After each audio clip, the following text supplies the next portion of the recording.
and welcome to the panel pledging for a free and open Black Sea, freedom of navigation, connectivity, energy and food security.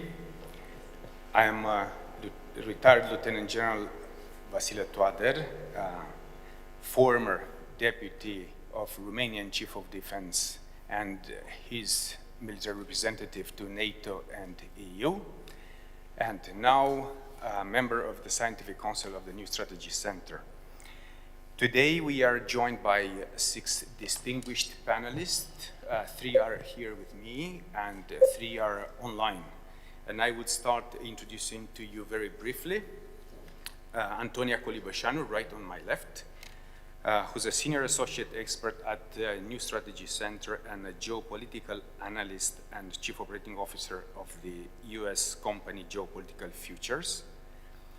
We have George Scutaru, who is one of the founders and the CEO of the New Strategy Center, the leading Romanian think tank in security and foreign affairs field, founded in July 2015.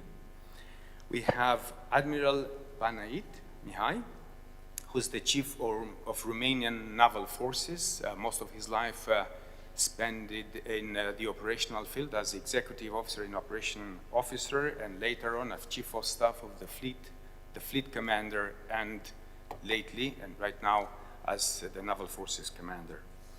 And online, we have the privilege to have Kaush Arha, a non-resident senior fellow in the Atlantic Council's Global China Hub. He's also a senior visiting fellow at the Crack Institute for Tech Diplomacy at Purdue. He previously served as United States Agency for International Development's senior advisor on strategic engagement, where he led the global agency-wide framework to counter malign action of US adversary. He also previously served as a senior transition advisor at the US Embassy in Kabul. We have also Wilfried Ilge from Germany, an Eastern European historian who has been a senior advisor for Ukraine and the wider Black Sea region at the Integrated Response Hub for Ukraine at the Stabilization Platform since July 23.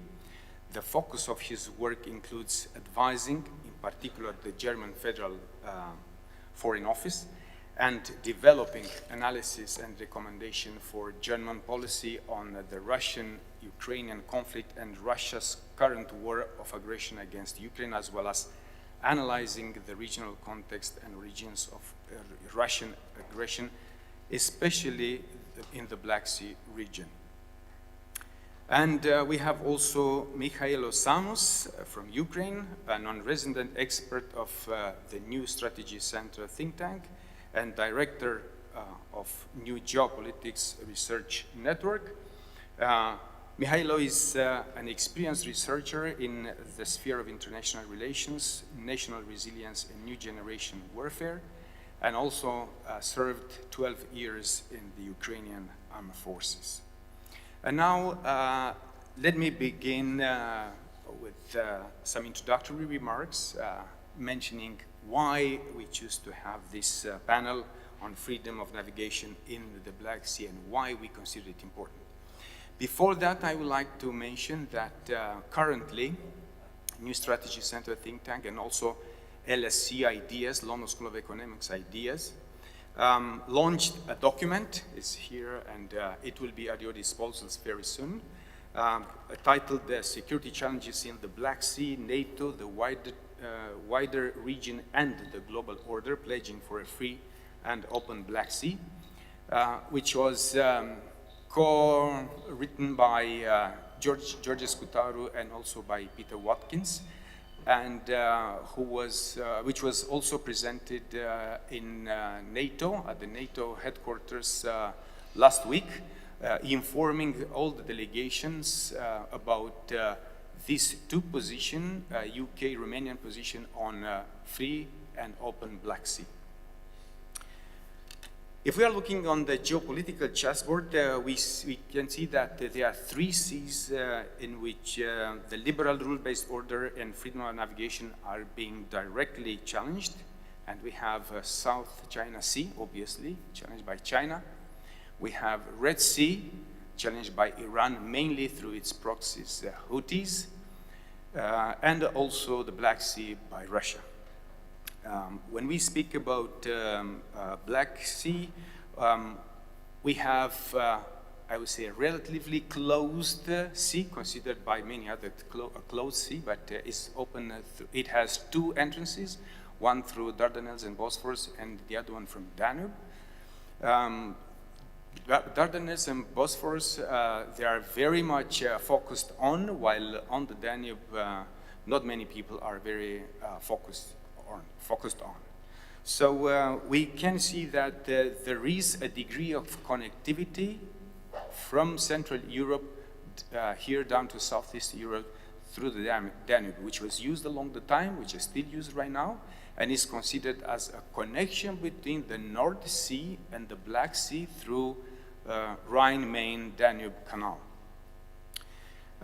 We can see that also the Danube can play a very important role in the military mobility domain. As you know, that the Black Sea is governed by Montreux Convention, very strongly implemented by Turkey these years, mainly because of the conflict in Ukraine.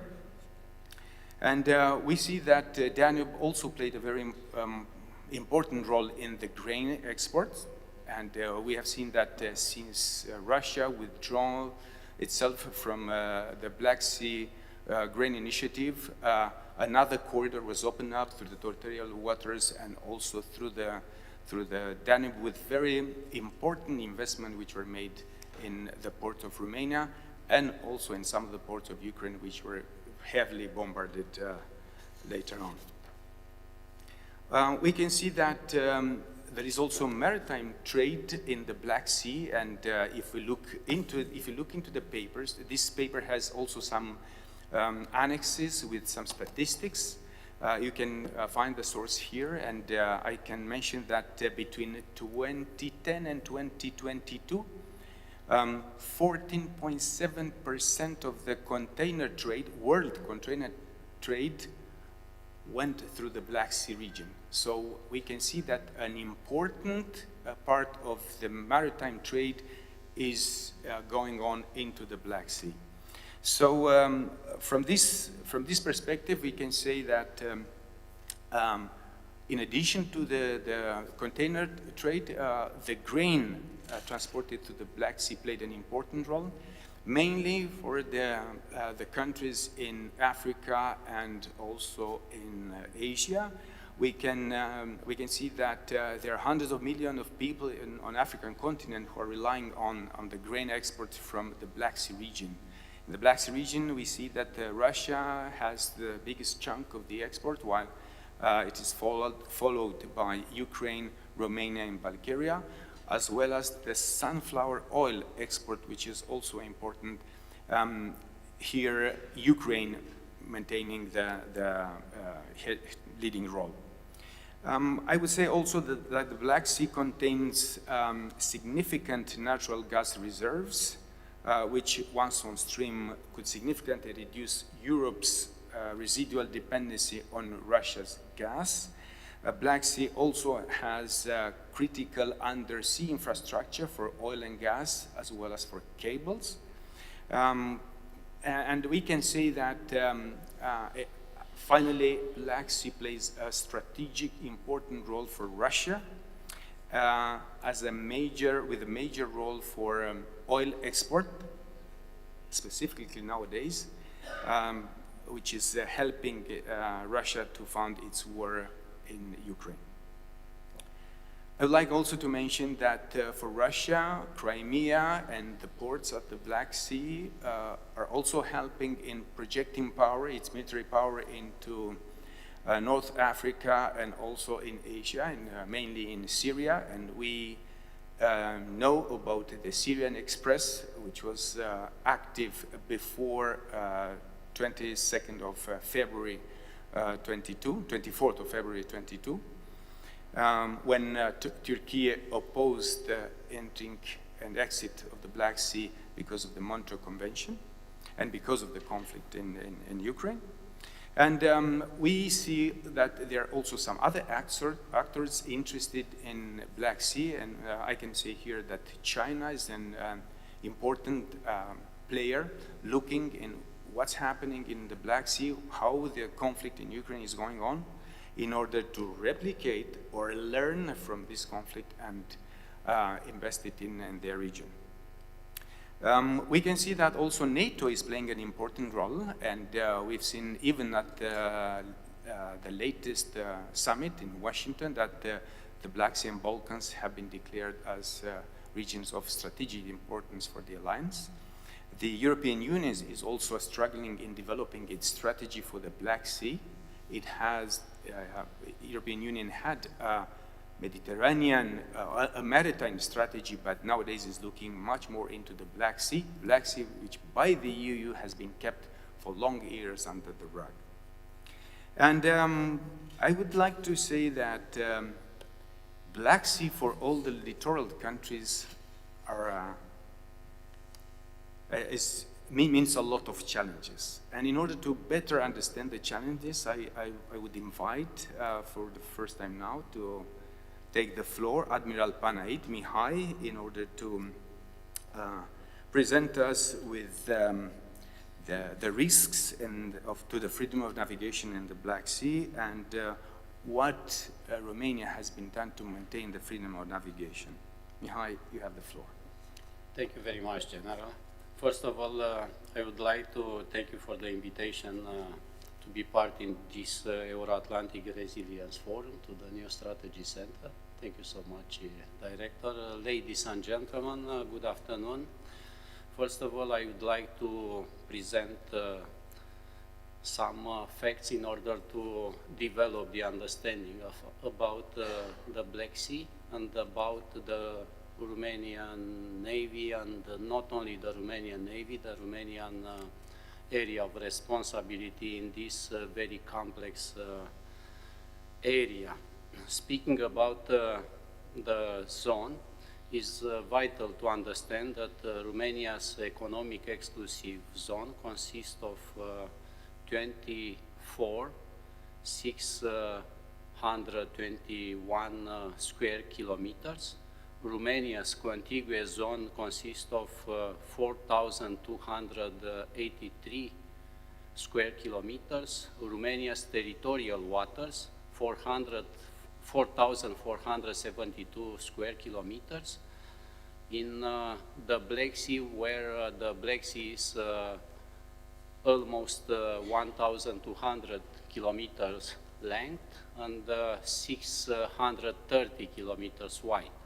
The length of the Danube River in Romania is about 1,075 kilometers. The length of the Danube Black Sea Channel is 96 kilometers. It's so important because from this perspective, after 2 years, the Danube River could be a very good solution, speaking about the mobility, the military mobility, but even from the economic perspective, it's one of the best solution, best course of action, speaking about the transit with commercial vessels, including barges from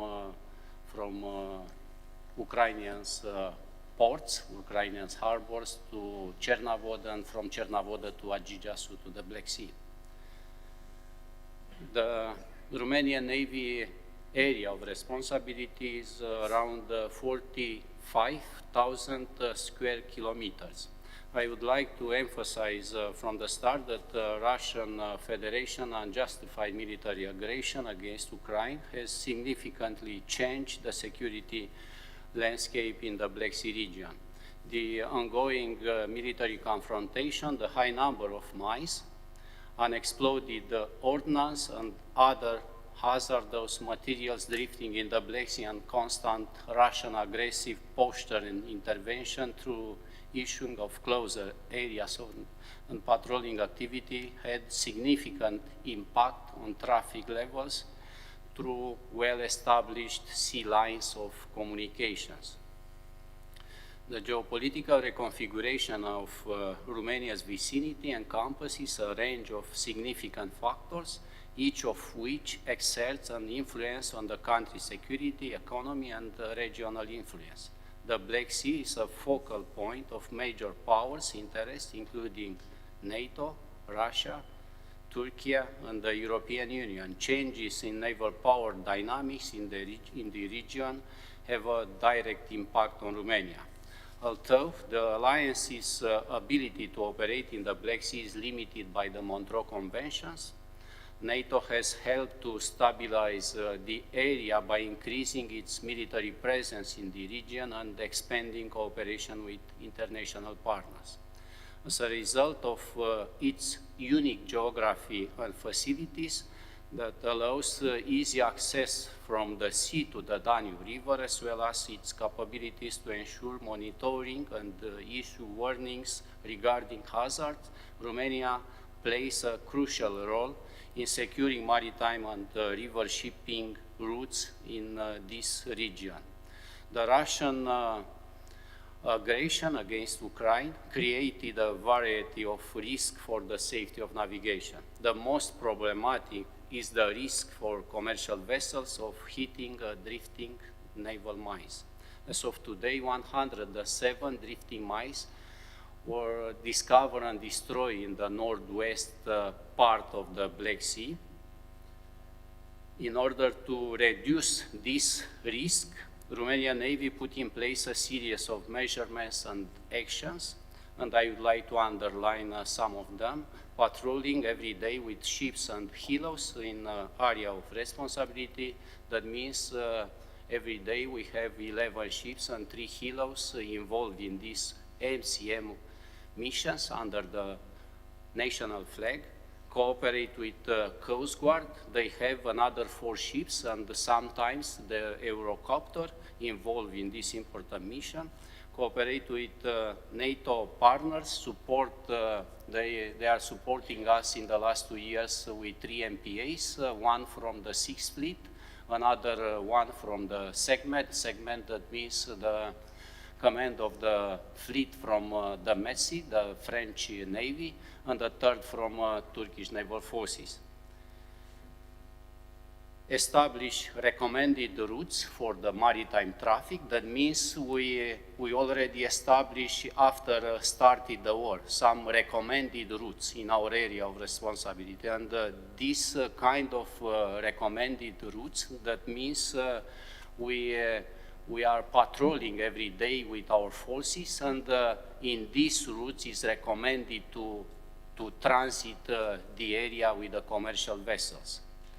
Keep group meeting with civilian authorities and economic operators, including fisheries entities, in order to develop the understanding of the danger. It's not possible to cut, it's not possible to eliminate the risk, but through this kind of measurements, we can reduce the risk. We are trying to develop the understanding for the economic operators and for this kind of entities, for the civilian authorities, in order to respect the rules, because we are in the proximity of the war zone, and from this point of view it's so important sometimes in order to find the best instruments, the best tools, in order to understand the war, to reduce the fog of this war. Exercises, exchanging information and coordinating security efforts. Speaking about the best example is the oil rigs. We practice, we train them in order to develop the measurements in order to protect our oil rigs from our economic exclusive zone. The Russian unmanned surface vehicles in this conflict represents already a concern when analyzing the safety of navigation, both for military and civilian vessels. GPS spoofing and jamming in the Black Sea is being conducted nearly constantly. This can significantly impact the safety at sea, as situational awareness systems that use ICE data would not be able to function efficiently, properly. The drone attacks on the river, on the Ukrainian ports, Ren and Ismail, produce effect in Romania as well.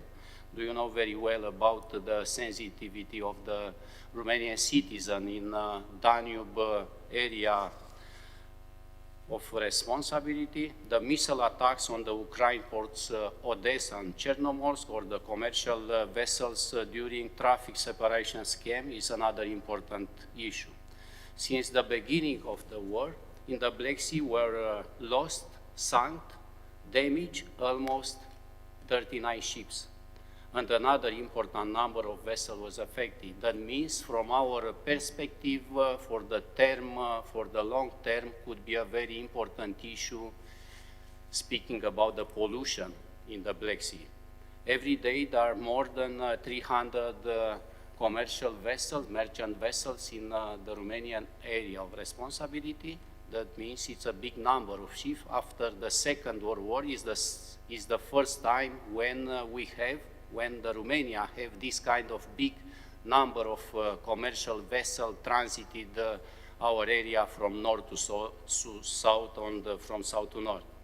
Every day we have this kind of challenges in order to keep in a very good shape the freedom of navigation. After cancel the grain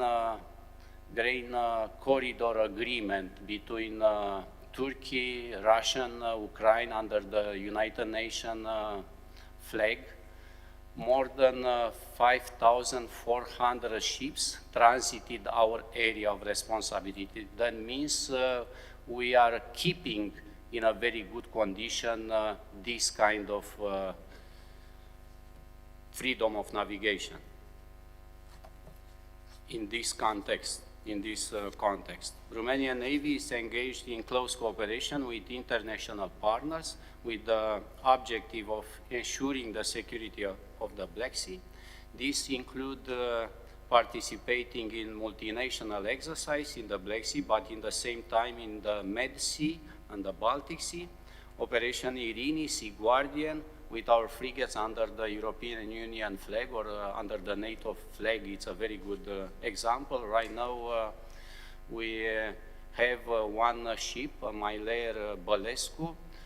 We assume the command of SNM CMG2. That means we have the flagship and the command of the group. The Standing Naval Forces group is one of the most important battle group in the world.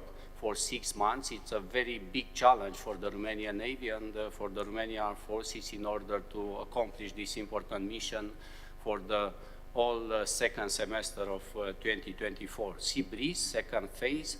MCM Black Sea could be a very good example for the future. The trilateral initiative between Bulgaria, Romania, and Turkey is a proof of the political will of the countries in the region to get involved in ensuring maritime security against the threat of drifting mines in the Black Sea. In November will be the third activation for the task group that have a 6-month rotational command with a format open for the NATO and the allies partners' contribution. As I mentioned before, with the Russian invasion of Ukraine, the threat to shipping routes in the Black Sea region has increased significantly. From this perspective, it is important to find the best solutions to keep the balance in this very complex region. Thank you so much for your attention. I hope I keep in the time. I'm not sure. Thank you, Mihai. 45,000 square kilometers of area of responsibility. That's a big challenge for the Romanian Navy. And also the pollutions and all the other stuff, which are considerable challenges in the Black Sea. I will not open right now the Q&A session. I will let also the other panelists to express their points of view, and at the end we will open the floor for the audience for the Q&A. So next in the row, I would like to invite Kausha Arha to speak on how the importance of the Black Sea, the strategic importance of the Black Sea is seen from the Washington, and why is it important to have a free and open Black Sea from the US point of view? Kaush, you have the floor. From the United States perspective, there is no peaceful solution or even a sustainable solution for Ukraine without having a free and open Black Sea. Any amount of a frozen conflict in Ukraine or in Black Sea, either way, is, I think, it'll just be a perpetuating, consistent ulcer, which will cause constant trouble on the NATO front, especially Romania and Bulgaria. So from the US perspective, I just think a important resolution of Ukraine and a free and open Black Sea are inextricably linked. I think detaching them is impossible.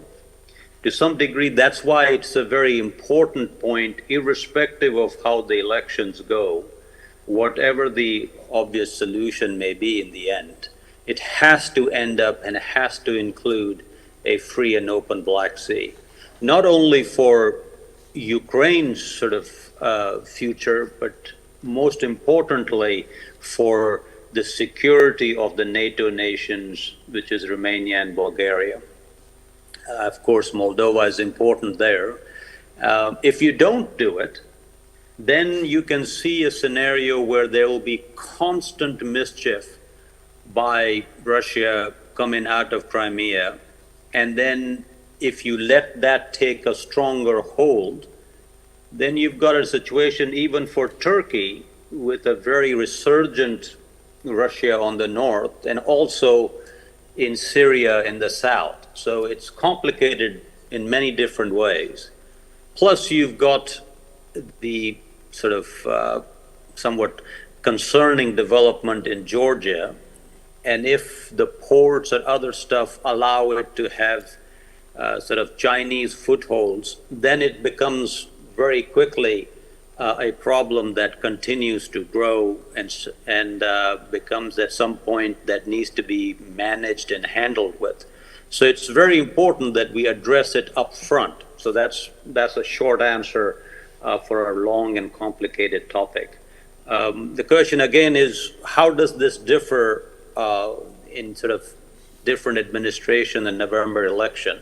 I think certainly if there was President Harris, then you'll have a continuity of the sort of the Biden program. I don't know whether it'd be more ambitious or less ambitious, but certainly would like to sort of hold fort with it. If it's a Trump administration, I think there is certainly a little bit more unpredictability to it, but the notion of a free and open Black Sea would more likely than not play a very important role in it. And I think any amount of engagement with Russia or any other partner that matter, a very important element would be free and open Black Sea, not only for all the reasons I answered before. So I think that's an important element. I think to that end, one more thing, if I may say it, is that it is essential that the folks around the littoral states, I think Romania has shown great leadership in it, I think Bulgaria, Moldova, Ukraine for sure, and to the degree that perhaps even Georgia or Azerbaijan or Turkey may be amenable to the situation, is that a free and open Black Sea is good for everybody. And that is the modern concept of how we would link the free and open spaces around the world, especially free and open Indo-Pacific, free and open Indo-Mediterranean, and then free and open Black Sea. Certainly Baltic is that way, and Atlantic has always been that way. So I think this linking of these issues is very, very critical. And if it comes from ground up, from the region, then is that much more powerful than if it came from Washington, D.C. And one of the things important to note, a lot of people say that, America always pushes its idea on folks. If you look at some of the important notion, free and open Indo-Pacific is an idea by Prime Minister Abe that we adopted and followed. I think presently de-risking or other issues that European Commission President van der Leyen has talked about, That's also something that America has sort of bought into it and working on it.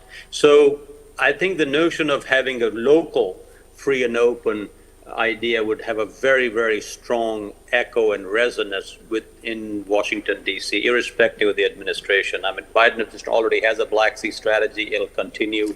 I think the Trump administration, in all likelihood, will make it even stronger and bolder as we go forward. Sorry I couldn't be there in person, but thanks for the opportunity to have a small comment. Okay, thank you very much, Kawush.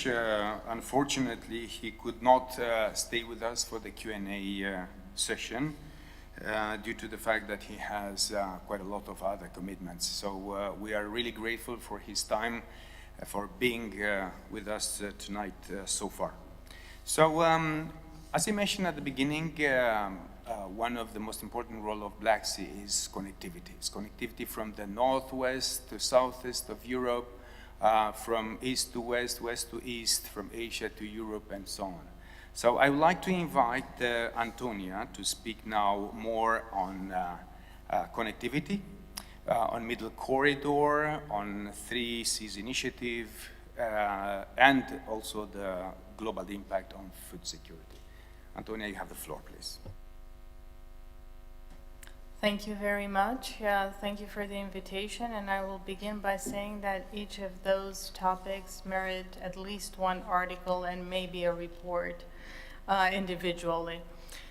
So it is a big task for me to summarize the topics into a panel speech, but I will do my best in building on what Kaush said.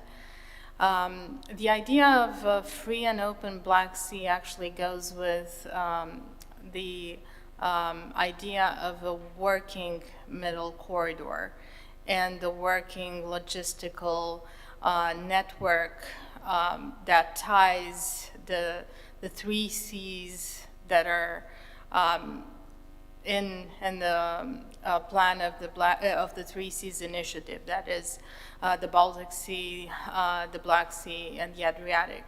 Now, the 3 have the components of conflict which are on different levels. Let me explain what I mean by that. In the Black Sea, we have 2 conflicts interconnected because we are close to the Red Sea, and we feel the pressure of what is going on in the Red Sea, as you have highlighted earlier in your introductory speech.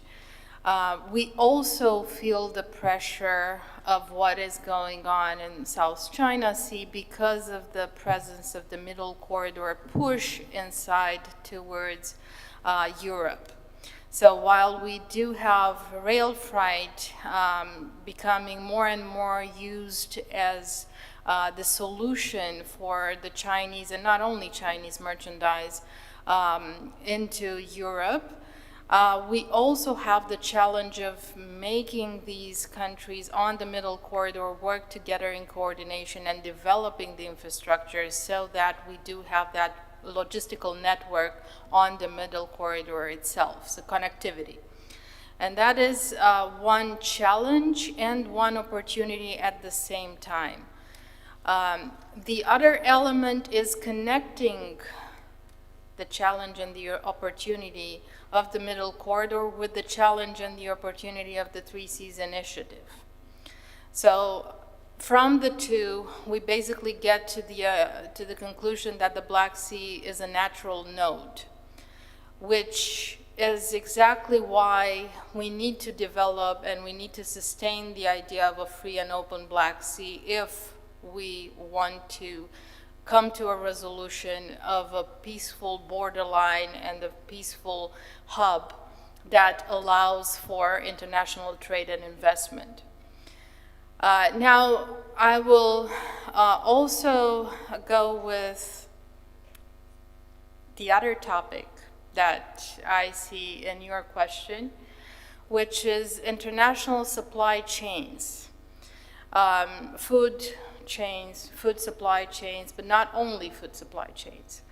So I will begin by saying that considering the pre-pandemic environment had already shown us the problems of globalization, and with the pandemic accelerating those problems, we have seen multinational companies de-risking or reshoring, depending on what kind of language we use, in the sense of coming closer to home. For Europe in particular, we also have to fight or build, again, challenge versus opportunity, a case of reindustrialization. And that is needed not only for building economic growth, but also for building defense capabilities that we very much need, considering the challenges that we have at our border. So with that, we are at a point where I was looking into statistics, because this is what you do when you do analysis, among other things. It is a clear trend of growth, not only of cross-border foreign direct investments in Europe, which means that the rebuild, the reindustrialization is pretty much sustained also by state incentives, but also there is an increase in the foreign direct investment in the so-called global free zones or special economic zones, of which the Black Sea has many, both on the EU side, NATO side, but also non-EU side, which means the South Caucasus and Turkey.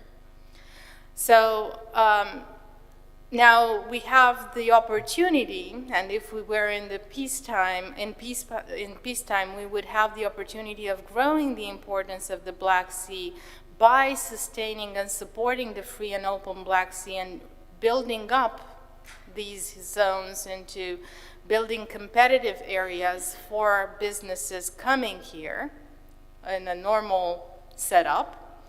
And with the current setup, which is not necessarily normal, considering the intensification of Russian attacks on Ukrainian ports lately, we have the security challenge to go with the opportunity of growing these zones into competitive points.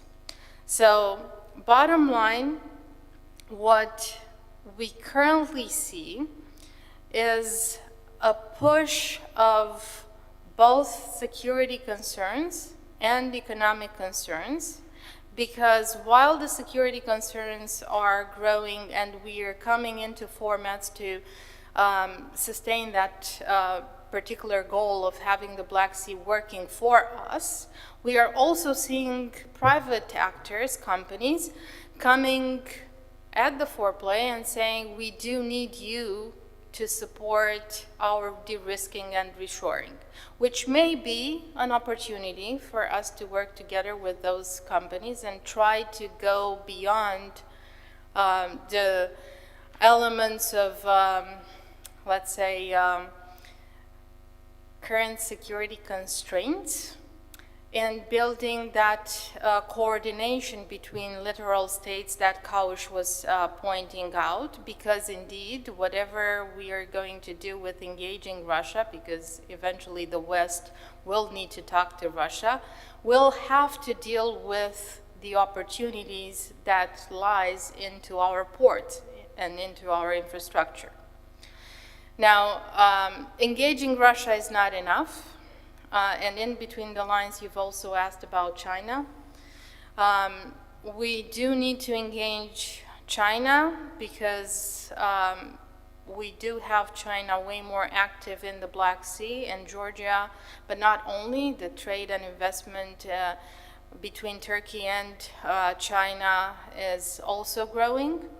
So we have an increased interest from the Chinese side with regards to the infrastructure in the Black Sea, and that is because the middle corridor becomes a more and more important route, considering that other routes around the globe are very much busy with their own security challenges. Now, there is an important element. The middle corridor is regional, is Eurasian, is mostly land-based, which means that the free and open Black Sea is the only node that can connect it to the oceans. So with that, again, highlighting an opportunity. Now, that opportunity lies into our ability to secure the borders. And the borders of the Black Sea are currently very much challenged and very much fluid. So I'm not necessarily ending on an optimistic note, but I do see that you were checking me out, so that means that I only have a few seconds left. Thank you, and I will welcome your comments and questions later on. Thank you very much, Antonia. Quite a lot of good points you have. Really like that one with the connecting challenges and opportunities, security and economical concern who are practically having a common ground, and also the need to engage China. And I was ready to address the question, how do you see the China's involvement into the Black Sea? But more or less you tackled the question anyway. Thank you very much appreciate. I would like to invite now Wilfried from Germany to tell us something about the importance of the Black Sea and the role of the Danube from the German perspective. Wilfried, you have the floor, please. Yes, thank you very much, Theo. I hope you can understand me well. Yeah, okay. As I told you, I will begin with a problem of security in the form of hybrid threats. And I would like again to remind you that the restoration of law, of international sea law and best practices is imperative for European Union to restore in order to have a free navigation. That is actually true for the northern Black Sea region and for the littoral states, Ukraine, Bulgaria, and Romania. We should take into account that hybrid attacks and hybrid wars by Russia are very likely to happen again, even if we will see a ceasefire after the war or any agreement that the military confrontation will come down. That means two things. At first, I think it means we have, and Kausha already pointed on that, we need to have instruments protecting the freedom of navigation and maritime trade routes permanently in the affected region. However, given to the limitations of the Montreux Convention, NATO cannot keep, of course, as is tried since 2014, a protection role during the entire calendar year. Securing freedom of navigation would require a format of ongoing presence of ships of partners of the littoral states, which is maybe not directly based on NATO, but maybe facilitated by European Union. Let me say the idea of a rotation fleet of maritime small and middle-sized navies.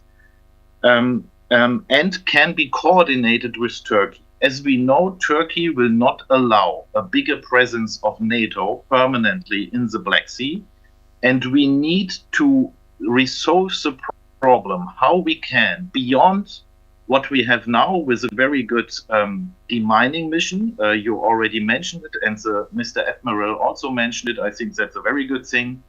We should develop a format which is feasible for all non-Russian littoral states in order to have protection of the routes from, let me say, the Odessa, Romanian, Bulgarian region to the Bosphorus the whole calendar year.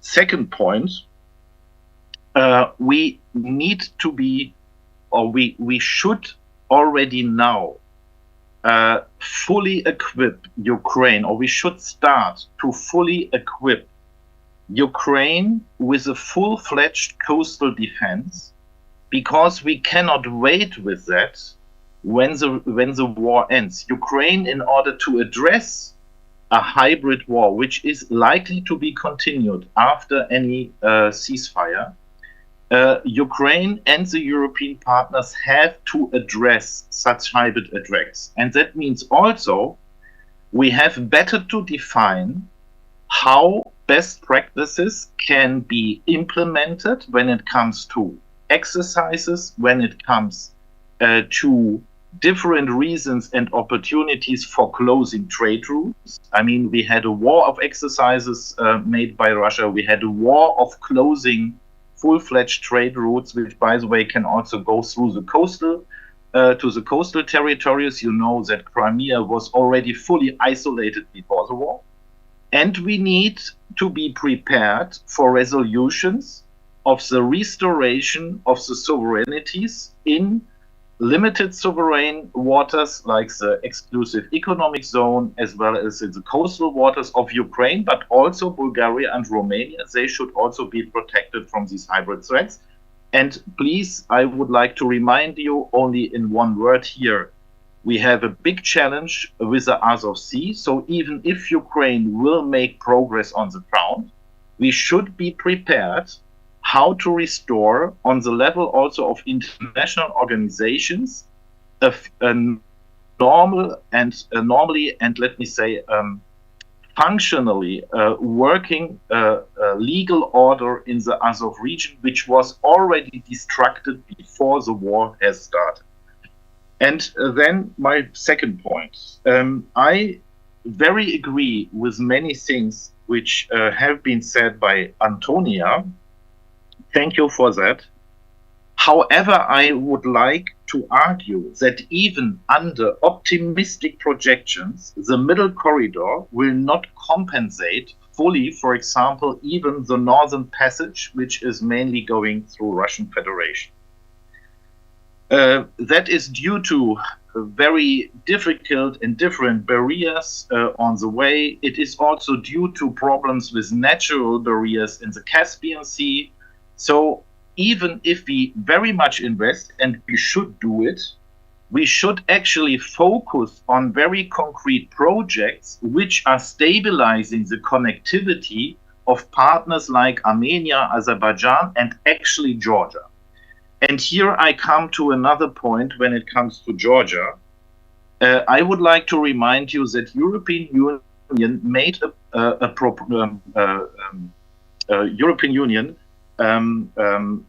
confirmed the readiness to finance the second phase of the Anaklia deep sea port in 2019. As we saw, Anaklia deep sea port, led by a Western-orientated consortium, was not implemented. Instead of that, after problems of bad governance in Georgia, the Georgian Dream Coalition renewed the project recently, and the tender was won by a Chinese company. And what we see is a tendency that China is occupying very important infrastructures, critical infrastructure in Georgia, and the Europeans are fully silent with that. And I think that is a big problem. What we also should see, we should make a screening. What is the critical infrastructure in the wider Black Sea region, which is crucial for the European Union, and where European Union and the leading partners and economic powerful partners could make proposals to get more engaged. The problem in Georgia was that many years European partners were simply invisible, and the intrigues of the oligarchic regime could arrange the pushing out of Western investments in that critical infrastructure, which is simply playing in the hand with China. So on the one hand, yes, we need to see and we need to think about how to engage with China, but we also should think about how to de-risk from China in order to really make use for free navigation and equal competition in the whole Black Sea region. Having said that, on the middle corridor, I would even like to accentuate when it comes to the next projects more on the Danube corridor and the Black Sea Baltic axis of trade routes. What I have in mind, it is 3 points. The first point is that we already see that the Baltic nations like Latvia, Lithuania, and also the Scandinavians try to modernize and expand the capacities of ports and railway routes coming from the north going to the south. So these states are very interested in open for themselves alternatives connectivities after all or everything on the eastern flank, Russia, Belarus, has got more or less closed. So what we see now also is that the European Union and European investment banks begin to connect Ukraine with connectivity points in Volhynia and Western Ukraine to the European traffic and transport systems. What is lacking here is a wider vision, because these connectivity points go, for example, on the base of railways, go more or less 50 kilometers, 60 kilometers into the country of Ukraine, but not further. So what is lacking actually for the Ukrainian industry in Western and Central Ukraine is how to better connect to the connectivity of the West, Germany, Poland, of the Northwest, and all these things. And therefore, I think we should take these single projects on the way to the Black Sea through Romania and Moldova, which are already on the track. So that is not mismaking or illusion making. That is something very concrete. We need feasibility studies and studies who are, by interviews with the key actors on the way from the north to the south, try to sort out how these routes can be built up in order to bring more economy actually also into East Central Europe, because we see that even Slovakia, Ukrainian, they are still have a very Soviet and centralized transport system, and have to be opened much more to the west and to the south.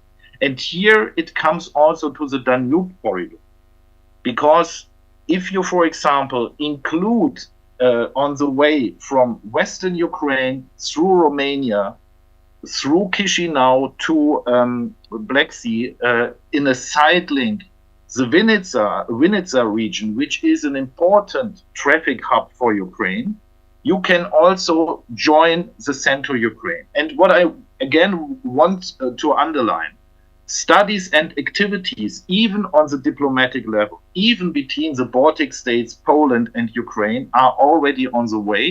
And we should push here for more strategic direction, for more coherence, to come to terms with the problems. But what I can say to you is there is a big interest in industries like the Katowice region, like the metal industry in Ukraine, to get, on the one hand, an outreach to the south through the Black Sea, which is more safe, and on the other hand, also to the Baltic Sea, to open themselves the market in the transatlantic region. And the last point.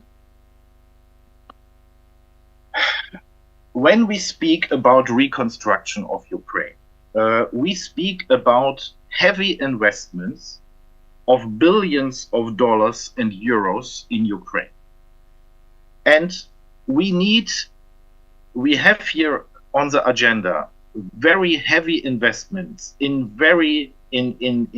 massive house buildings, industrial buildings. So what we need in a large scale is to transport engineer capacities, components to the southern and southeastern Ukraine in order to stabilize, also to rebuild, for example, the ports, in order to modernize the Dnipro water gate, which is very important because many locks and systems of the Dnipro are exhausted since Soviet times.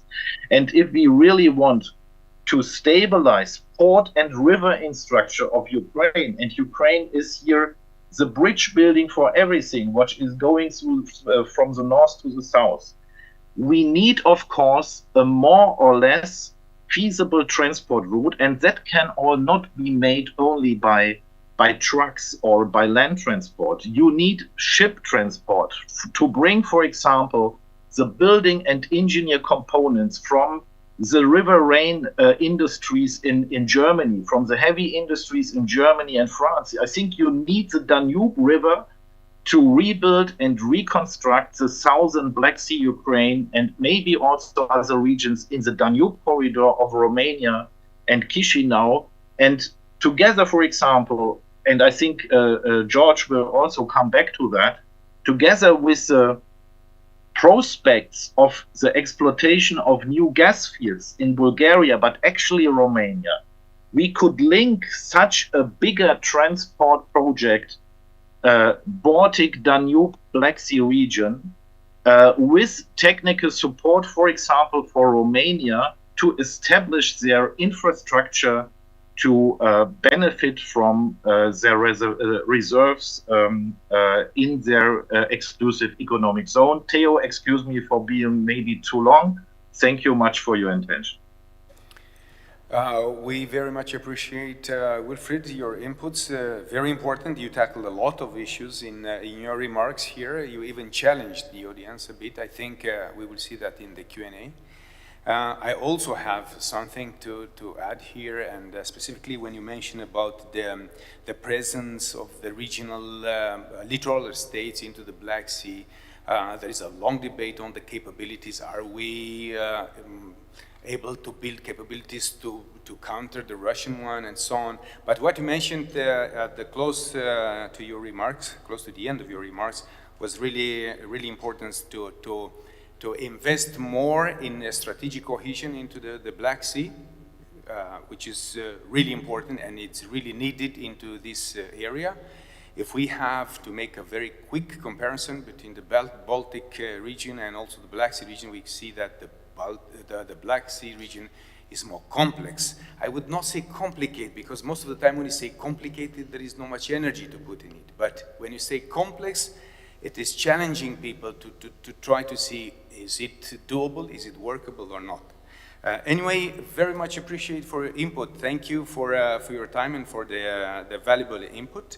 And we will see at the end on the Q&A session.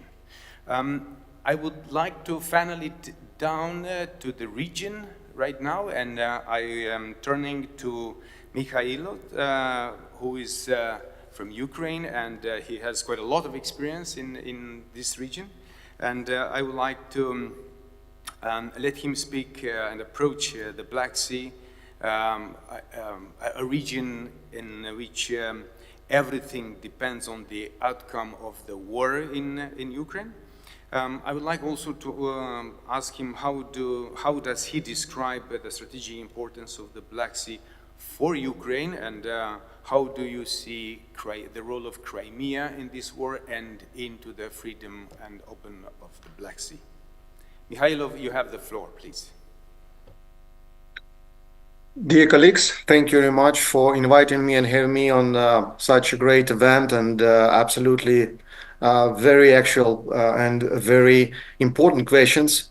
I wouldn't say that I'm ready to talk about the open and free Black Sea, unfortunately, because we have a war. If we don't have a war, if we don't have an occupied Crimea, if we don't have a Russia attacking every day our ports and our infrastructure in Odessa and wider, of course, in areas actually close to the Black Sea and not limited Black Sea. Of course, we have attacks on all of Ukrainian territories.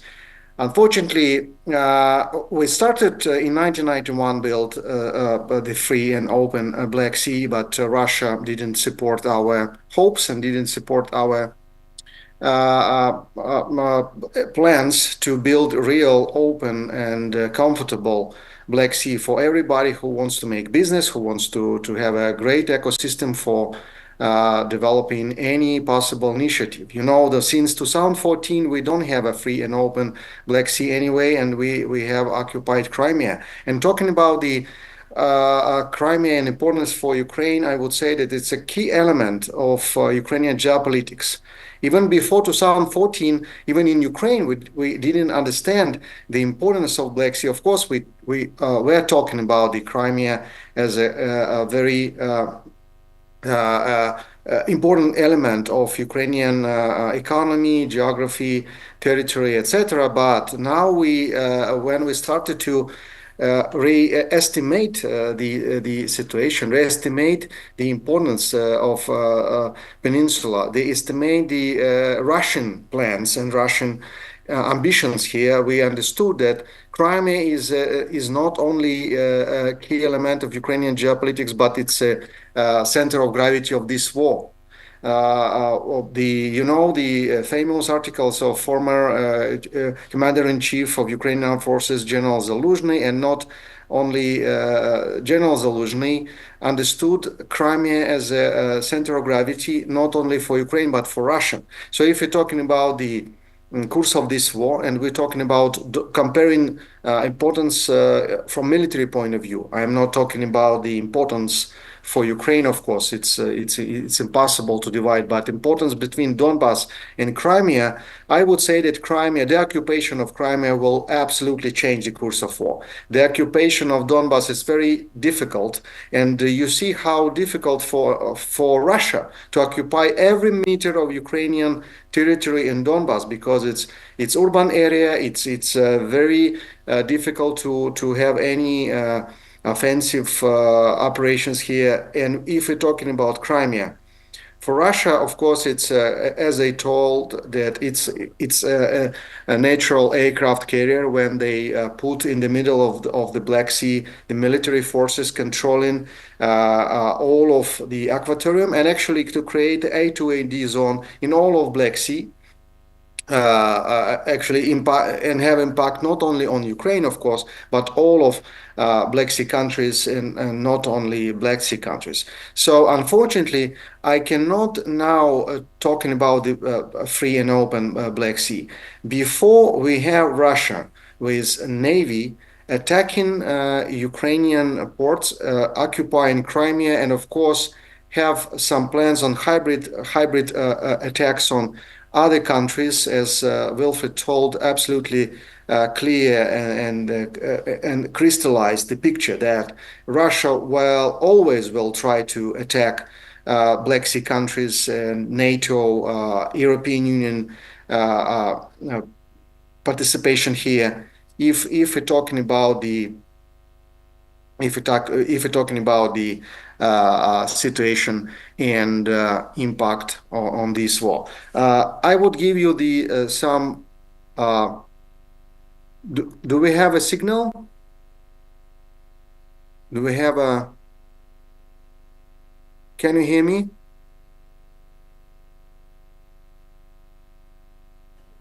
Yes, we can hear you.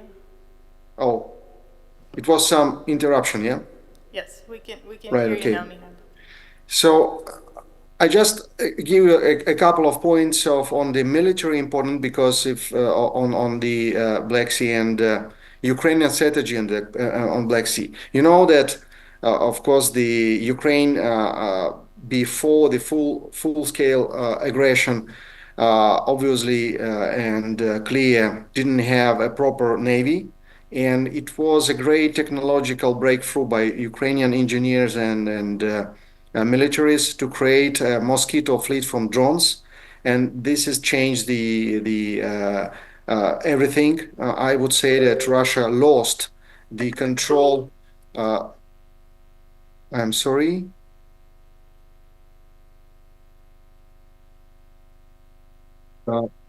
And the sea drones in Ukrainian Navy, and actually our secret services like SBU and GUR, it's a military intelligence, they started to use these drones to push out Russia from the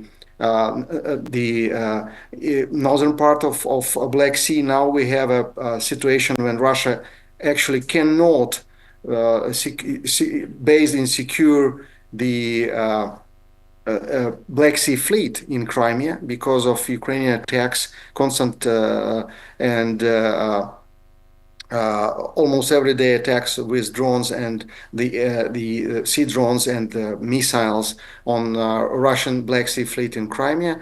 So I think that now situation looks like that we have a critical point on the next developments in Black Sea. You know that Russia is trying to create more strong the so-called the axis of evil. Now they are trying to join the North Korean troops on the battlefield. And it looks like Russia is trying to use more and more resources on the front line. And I suspect that they will try to create capabilities in Black Sea using the Chinese, North Korea, Iran capabilities, trying to change the situation, because of course for Russia is absolutely not comfortable to be on the situation when they cannot even base their ships in Novorossiysk, and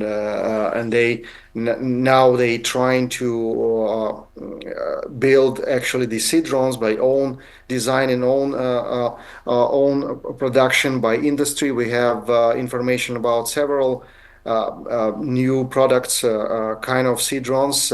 Fortunately, they don't have a success yet, but of course, with such resources like Russia, China, North Korea, and Iran, they earlier or later they will have these capabilities. So, if you're talking about the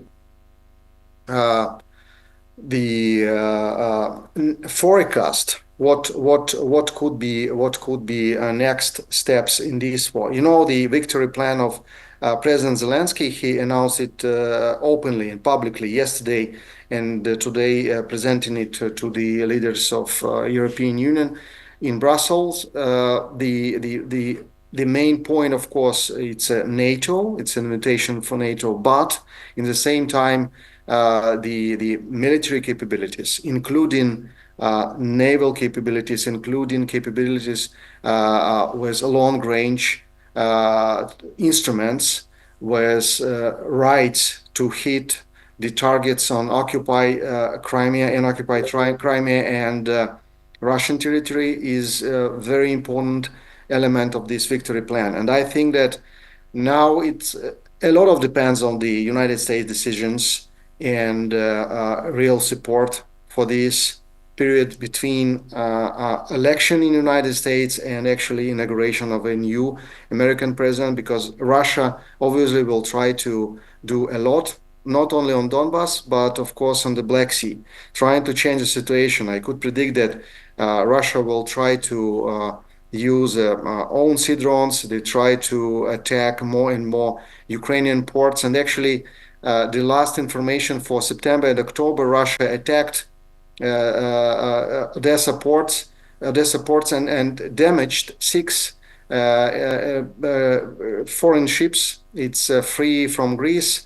It's a ship from Latvia, Portugal, Poland. We have, and our analysis showing that Russia will try to scale these operations to create a non-comfortable situation in the Odessa to continue the normal navigation. So if you're talking about the free navigation in Black Sea, the open and free Black Sea, of course, unfortunately, we need to talk about the military capabilities, not only for Ukraine, but of course for Romania, for Bulgaria, and of course participation on the other NATO countries, even in resources part. So I think that NATO could, we talked about it even before full-scale aggression, that NATO could help to Romania and Bulgaria to create proper naval capabilities, to create new capabilities in, for example, the ships, the sea drones, of course, the target acquisition, reconnaissance and intelligence. Unfortunately, we don't have like practical steps on it, but I'm sure that it should be, because without proper military capabilities, Russia in Ukraine and allies, Russia will continue to destroy the any possible architecture, business architecture, energy architecture, transport connectivity architecture in Black Sea. So my conclusion is, and I am ready to answer the questions, that we should be more, let's say, decisive, more or practical on the projects to support the military capabilities of all of our countries in Black Sea. Because without it, unfortunately, we should speak about business, we should speak about investments, but before we provide security here, we cannot talking about the stable investment and stable business atmosphere. Thank you very much. Thank you very much, Mikhailo. Great point with the technological breakthrough with the Mosquito fleet. That was a very important lesson for everybody around the Black Sea and even around the military world, because that one really changed the maritime warfare. And as you mentioned before, that Russia may seek to develop and use more naval drones in the future, and that will be a critical turning point when the warfare in the maritime domain will almost change completely. Appreciate very much your input, Mikhailo, and I'm turning now to Georgia, who is our speaker today. I would not say last, because I will be the last. George now is the man who is speaking for the possible scenario, the man who's looking ahead and who will drive us through some probable, possible scenarios in the future. Georgia, you have the floor, please. Thank you very much, and I try to show you a few slides. Anna, could you help me, please?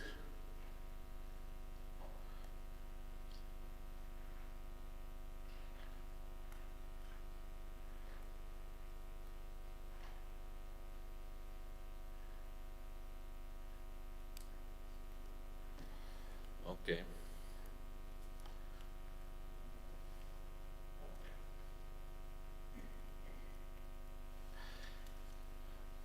On the left, you can see the situation before the annexation of Crimea, because this war has started in 2014.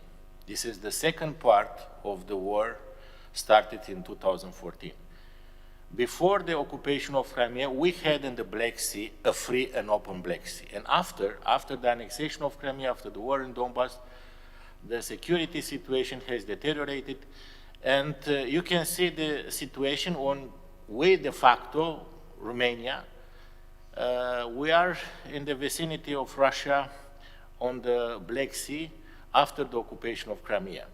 And Admiral Panait explained very well how Russia is acting, spoofing and jamming signal of GPS of vessels, put mines, also using the hybrid activities in the Black Sea. It's important to understand that it's very easy to see that you can see the current situation. Even today, we'll have a frozen conflict. That means that Crimea remains under occupation of Russian Federation, and in this case, Russia will continue to have this aggressive behavior in the Black Sea, because we will not recognize, of course, the annexation of Crimea, but Russia will show us muscles to explain that the waters around Crimea belong to them. And okay, what is important to understand, and now I speak from Romanian perspective, the worst case scenario is not to see the current picture, but to see the next one, okay, the Novorossiya scenario, and to see Russia again on our border on the Danube month.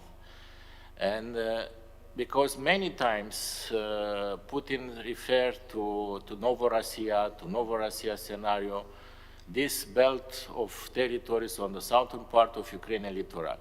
In my opinion, I think that Putin maintains his main objective to destroy Ukraine, but it's impossible to destroy Ukraine if Ukraine remains with the exit to the sea. Putin wants to transform Ukraine in a landlocked country without exit to the sea, to suffocate Ukraine economically, and I think this is main objective for the next period.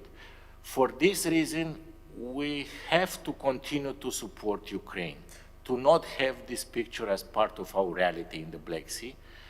And also the worst case scenario, and to see Russia on the fruit, because most probably they will occupy Republic of Moldova, because Moldova doesn't have army, doesn't have strategic depth.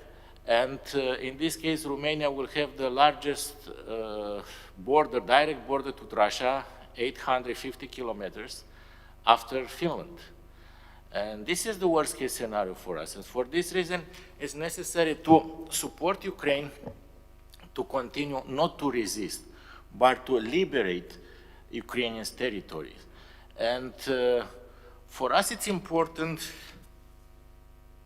this picture, and I come back to on the left. Let's make Russia smaller again in the Black Sea. This is our objective, okay? To make Russia smaller again in the Black Sea. Because with Crimea, with this attitude, Russia will have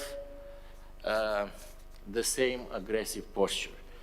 Why it's so important to avoid this scenario? Because in the front of Danube Mouth, you have Snake Island. Snake Island was important for the delimitation of continental shelf between Romania and Ukraine. It's a good example of how two sovereign states decide very polite, to solve this issue. And in 2009 was a decision took by International Court of Justice, and you can see in the middle, it's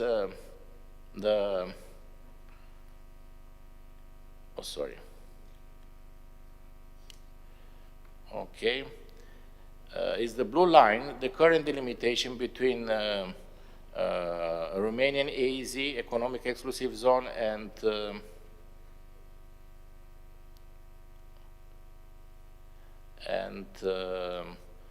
Ukrainian Economic Exclusive Zone. And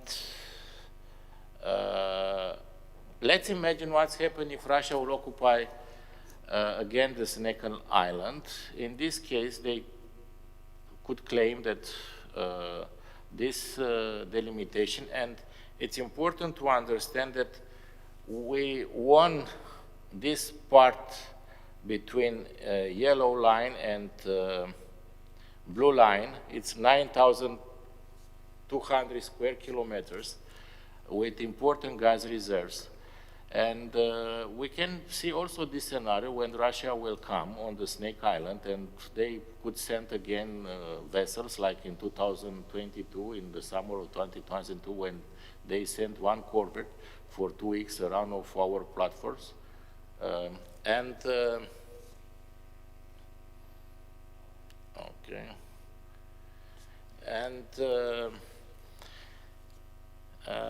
It's necessary to understand the importance of gas reserve in the Black Sea, and you can see the developments on the right, the picture with Sakarya perimeter, the richest perimeter of Turkey, with more than 700 billion cubic meters estimation, with Neptune Deep and Romanian EEZ, and Asparuhan and Bulgarian EEZ.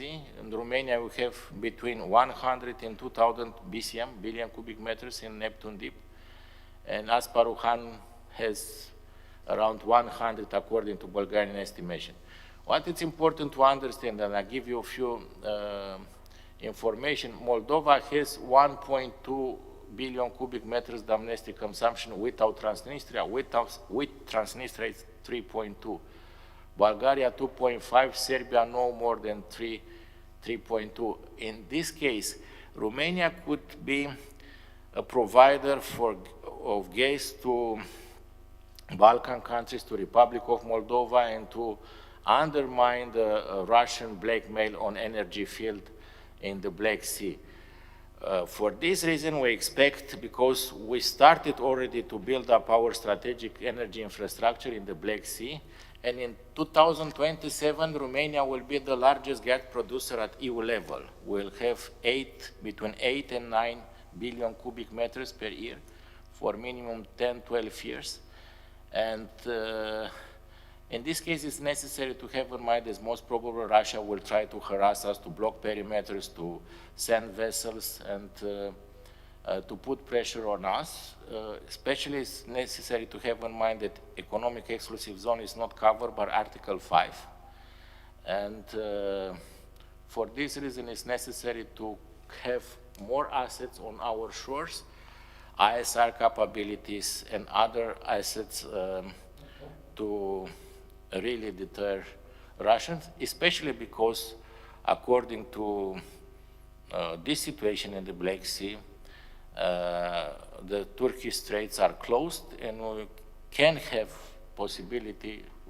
possibility to see other vessels from other NATO countries in the Black Sea, but we count on our partners and friends from Turkey and we have this demining initiative with Romania, Bulgaria, and Turkey, and maybe it's important to expand the objectives of this initiative to protect critical infrastructure.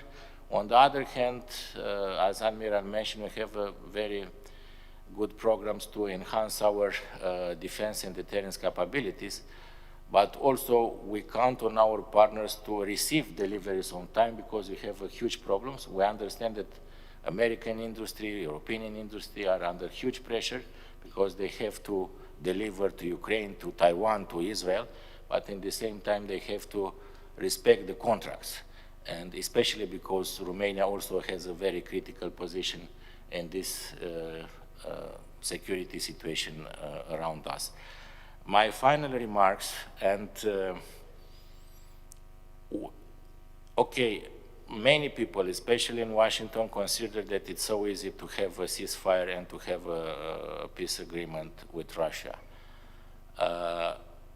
Please don't make the same mistake like Prime Minister Chamberlain in 1938 with Chancellor Hitler. Because if you not give Ukrainian real security guarantees, and the real one is the NATO membership for the territories under the Ukrainians' control, this war will come back in 2-3 years.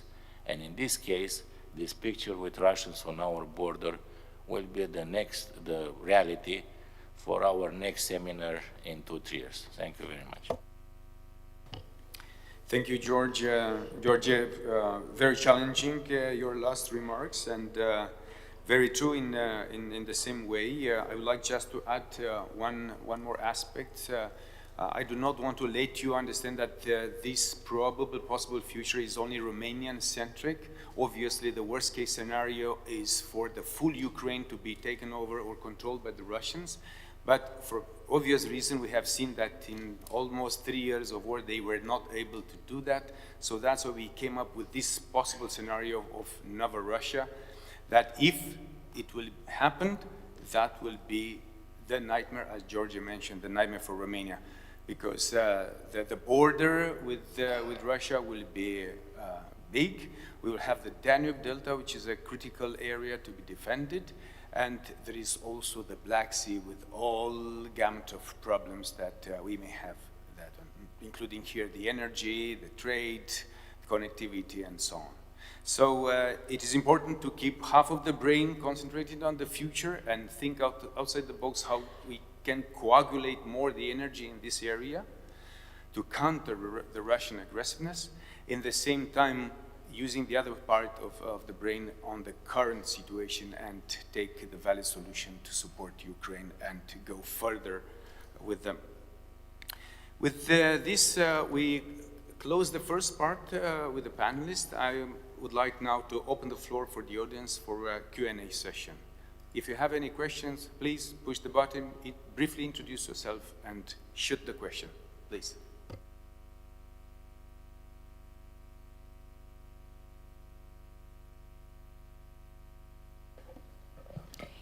I know if we can see each other. Okay. Carmen Râșnoveanu, I'm the director of Institute of Military History of the Ministry of National Defense. Obviously, it's a very interesting discussion, and keeping the Black Sea free and open, it's obvious a topic which deserves a lot of attention and focus. We even were discussing about even a project, international project focused on exactly on this topic. But it's obvious from what I learned from the speakers that there are a lot of challenges in keeping a Black Sea safe and open. Sometimes may be more, let's say, or how to say, more than the regional Black Sea countries can do by themselves. So my question is the following. How do you assess or evaluate the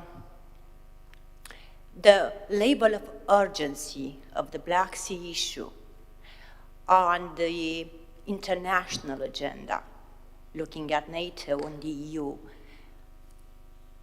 If you can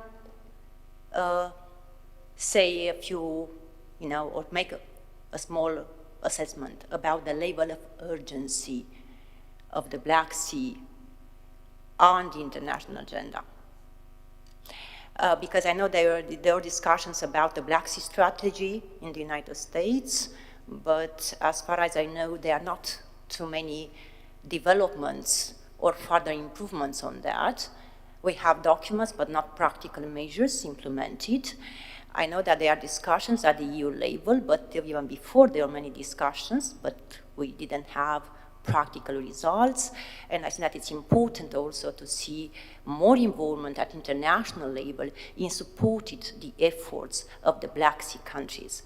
And the second aspect, and I'll end here, it was mentioned, I think that Professor Coliboșanu and Antonia mentioned about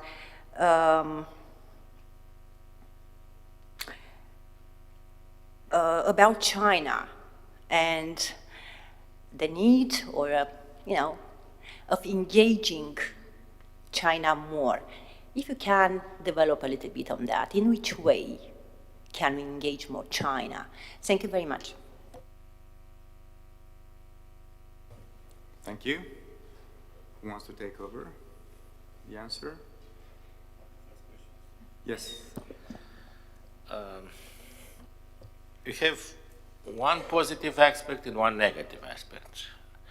Positive aspect that indeed EU, US are better focusing to the region. They start to prepare strategies. Germany also has this intention. France already has a strategy. They have also a special envoy for the Black Sea and Eastern Partnership, Ambassador Michel Roux. The negative aspect, our fear to not provoke Russia in the Black Sea. What's happened when Russia shut down an American MQ Reaper drone in March 23? Nothing. What's happened when Russia almost shut down a Polish aircraft part of Frontex mission over the Black Sea? The next day, EU Commission decides to stop all missions over the Black Sea of Frontex. We don't want to provoke Russia. Even each day Russia is provoking us, pushing us and trying to check our limits, including in our airspace. You remember the incident when 3 weeks ago, Russian Shahed drones flew 23 minutes in our airspace and after hit Odessa. I think it's necessary to change the approach and not to be scared to shut down a Russian drone over the Black Sea, because Russia will repeat this attitude, pushing us further and further. And on the other hand, I understand the Turkish attitude, but I think and their interpretation of the Montreux Convention. But I think that it's necessary to have in mind what's happened after. And to have an open and free Black Sea means, first of all, to have also NATO presence from outside the country, outside the region, for outside the Black Sea, when the war is over. And also to try to use, because you have two gates in the Black Sea. You have Danube and Turkish Straits. And I think, as Wilfried mentioned and Admiral Panayit mentioned, it's necessary to engage more this second gate. And it's necessary to think out of the box. And I give you an example. It's not necessary to repeat because it's different situation, different time. But it's a good example what it means to think out of the box. In 1943, Germany disassembled 6 submarines, moved these submarines through the Danube, reassembled of Galat shipyard, and they used for 1.5 years against Soviet fleet during the Second World War. This is an example what it means to think out of the box, including to use Danube, to have some assets in the Black Sea. Will not change the balance in naval terms in the Black Sea, but it's necessary to show the flag and also to show our political commitment and to show Russians that the Black Sea is not a Russian lake. Thank you.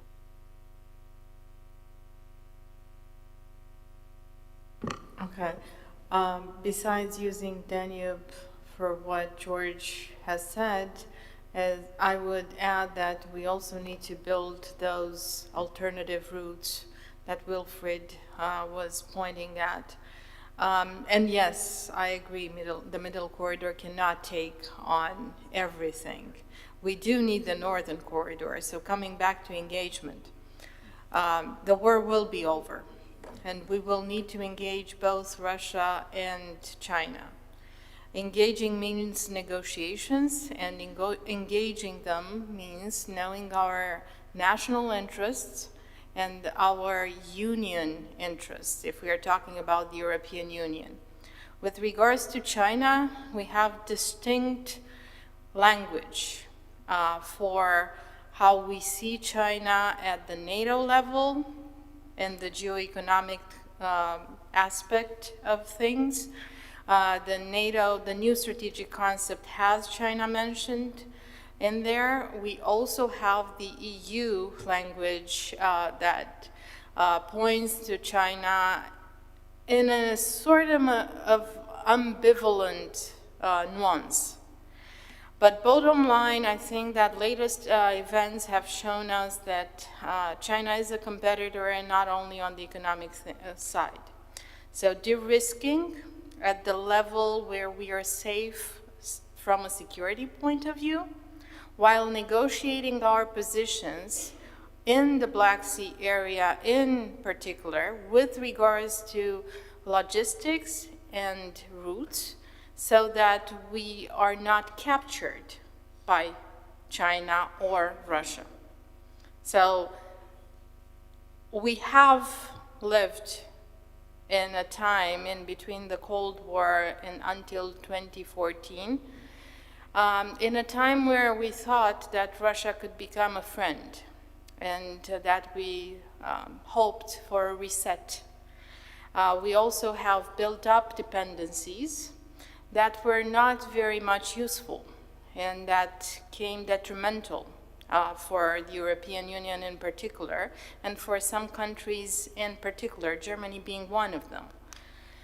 We are now seeing ourselves also weakened by the fact that we have outsourced probably a bit too much from our own security needs, because we did think that globalization is actually the solution for building those economies of scales and having countries come together and building a peaceful future for our children.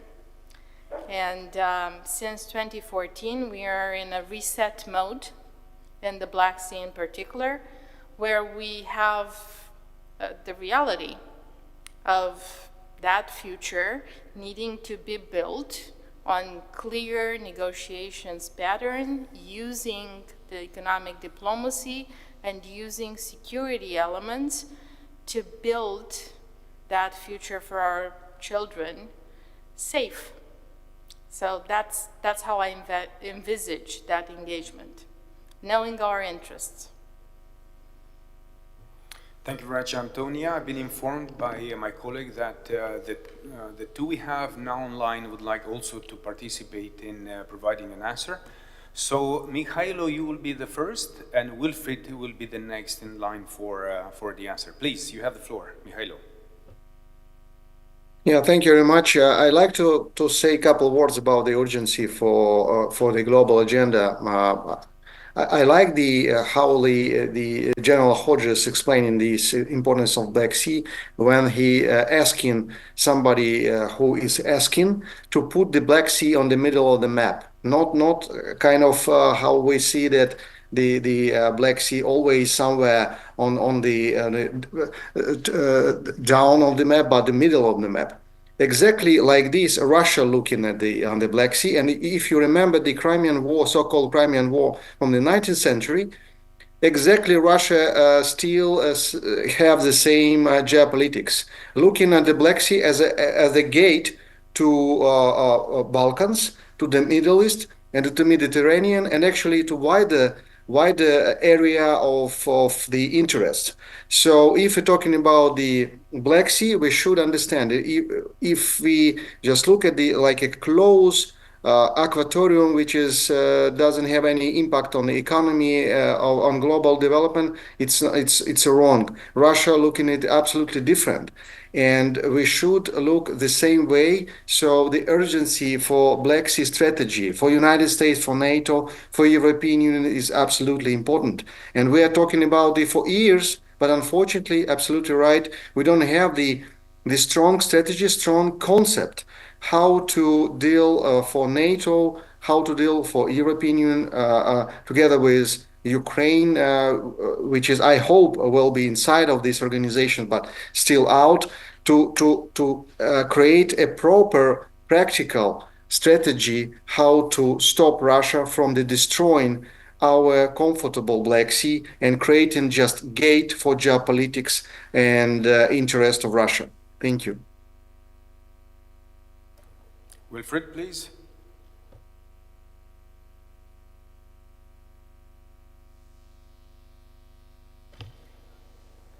Okay, you have the floor, Wilfried. Okay, thank you. So, thank you, Mihailo. I mean, what you said was actually on my agenda now, because I think we have to really understand that Black Sea matters for a wider imperial design of Russia, which is connecting the Caspian Central Asian region to the Middle East. And we should not forget that Russia also has very targeted interests in the port of Africa. So the outreach and the projection, not to speak about the fact that in the Syrian war, the Black Sea Fleet also was one of the logistic lifelines of Russia, is a very concrete threat for NATO. And we should understand that Crimea is the southern Kaliningrad in the strategic planning of the Russian Federation. So Russia will, of course, try to overstretch the capacities of NATO on different points, and Kaliningrad, the region, and the Crimea can be in future such points if we would not try to contain Russia now. And the second point I would like to underline is, and Mihailo, you touched it already, but I will also put it in the current context of the negotiations about the victory plan. I mean, what we should do now is to negotiate with Ukraine on equal terms and in a permanent format the strategic aims on the ground, which are crucial at first. So we should have a minimal projection, what we can invest still in the war. And that means for me, by all means, stabilization of the East and Northeast, and trying to get more territory back, or let me say, to bring Ukraine in successful positions in the lower south in order to take control on the eastern coastal regions, because otherwise Ukraine won't be able even to negotiate these territories. Russia in the 20th and 21st centuries never went out of territories which it has illegally occupied, only under heavy pressure, or if the regime collapsed. Russia was willing to give up illegally. I do not speak about the international recognized territory of Russian Federation. I speak about illegally territories of Russia they have occupied. And the third point also about the international urgency. I mean, it is, I also had already discussions with Danube organization and other organizations.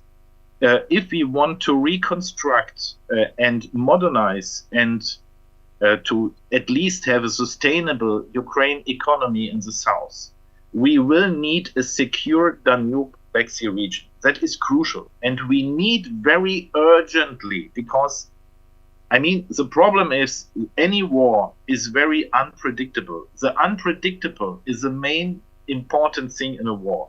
Maybe we are already starting to have to start to cope with the challenge in 2 years or in 1.5 years, because there are also weaknesses on the Russian side. We do not know now.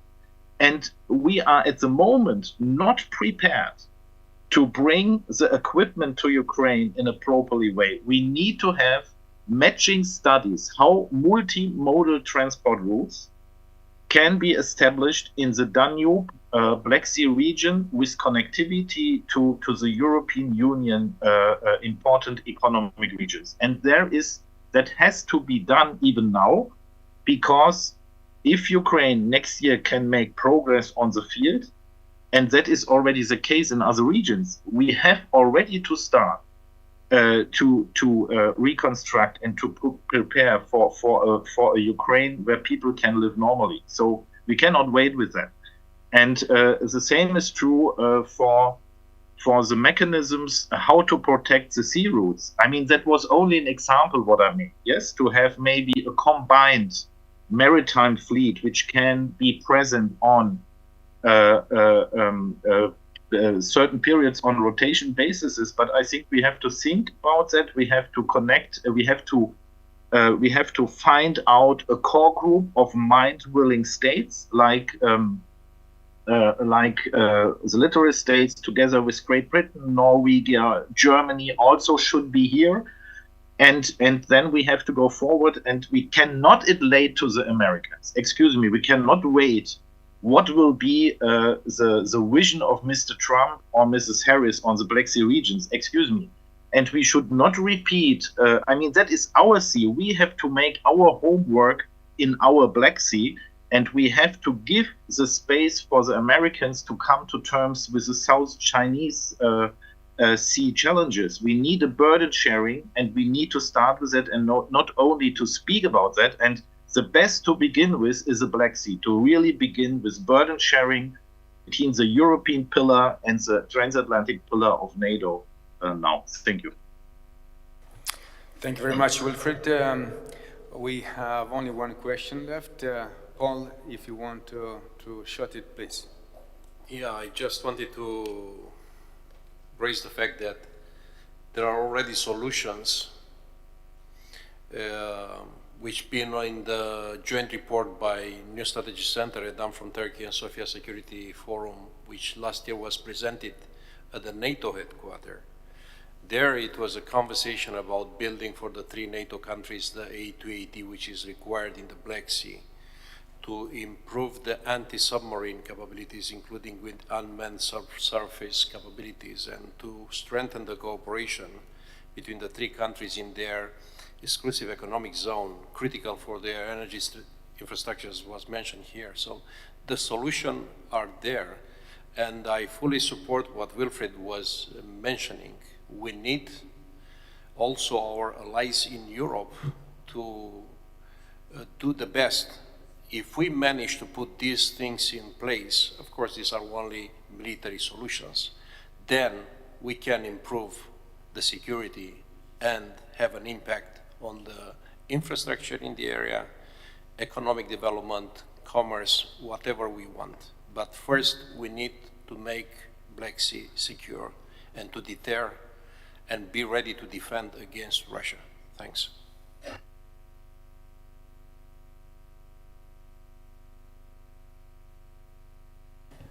Okay, thank you very much, Paul.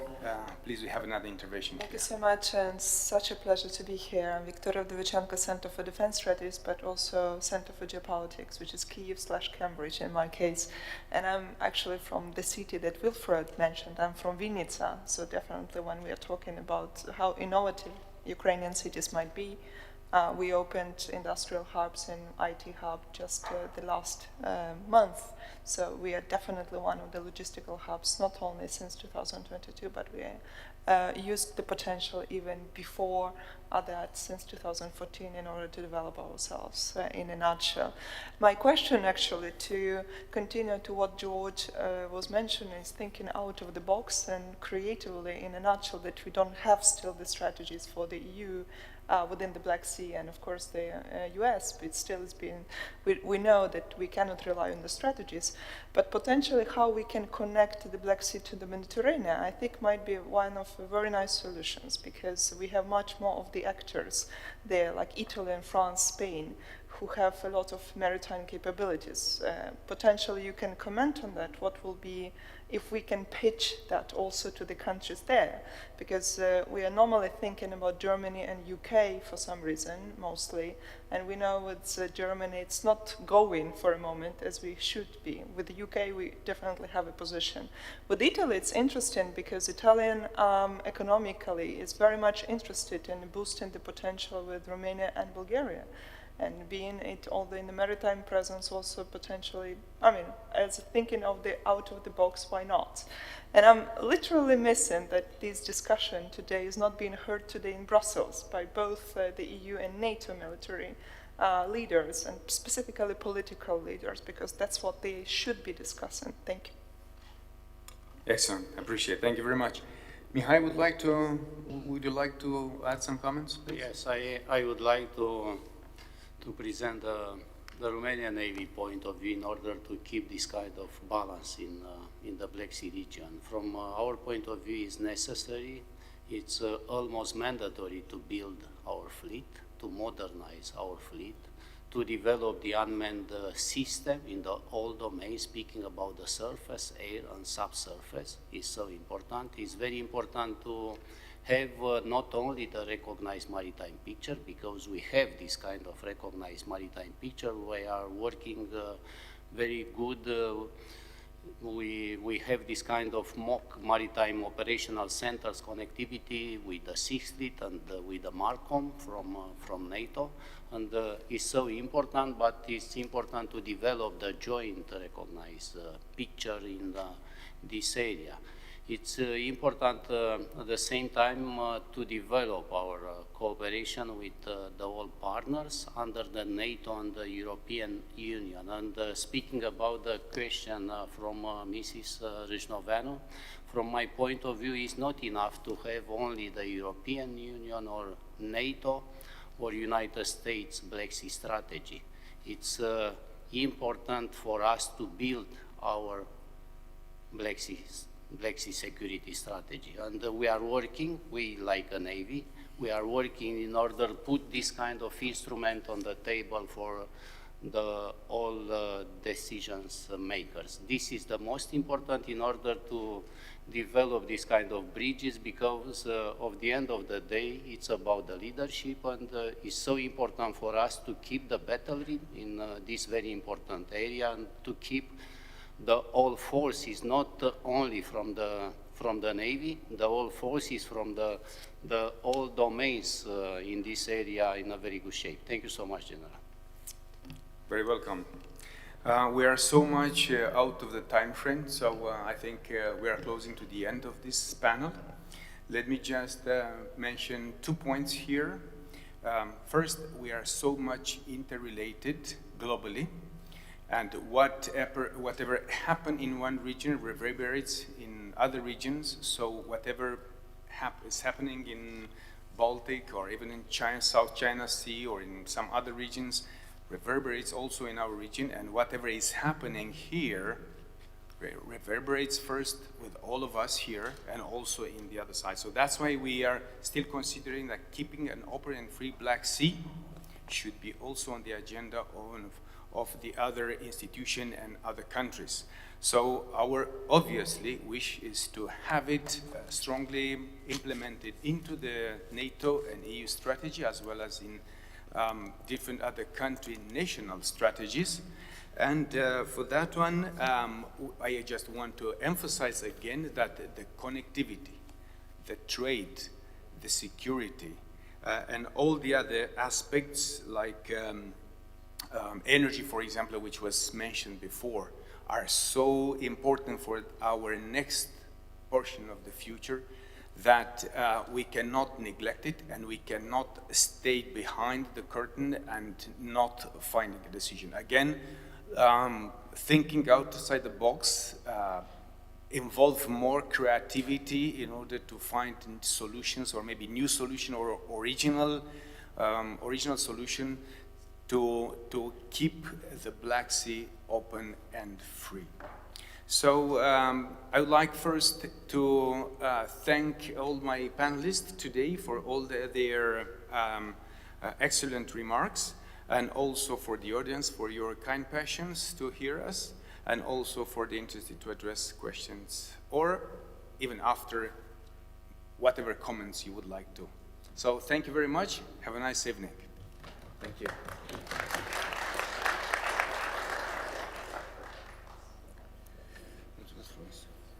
Ce-am greșit. Sigur?